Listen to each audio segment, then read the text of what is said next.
मराठा समाजाच्या आरक्षणासाठी पुन्हा एकदा मनोज जरांगे पाटील हे आंतरवाली सराटी या ठिकाणी त्यांचे आमरण उपोषण सुरू आहे। गेल्या 10 तारखेपासून मनोज जरांगे पाटील हे आंतरवाली सराटी या ठिकाणी त्यांचे आमरण उपोषण सुरू आहे।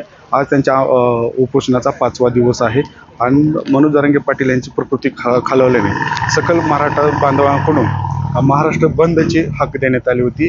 याच हाकेला बारामतीकरांनी देखील मोठा प्रतिसाद दिलेला आहे। आज बारामतीमध्ये कडकडीत बंद पाळण्यात आलेला आहे। बारामतीमधील व्यापारी महासंघाकडून ह्या बंदला 100% प्रतिसाद देण्यात आलेला आहे। याच बंद आज बारामती शहर देखील बंद आहे। बारामती ग्रामीण भागामधील बारामती तालुक्यातील सर्व बाजारपेठा हे बंद ठेवण्यात आलेले आहे। याच सकल मराठा बांधवांकडून दिलेल्या महाराष्ट्र बंदच्या हाकेला बारामतीकरांनी मोठा प्रतिसाद दिलेला आपल्याला पाहायला मिळतं। टाइम्स नाऊ मराठी, प्रशांत होते, बारामती।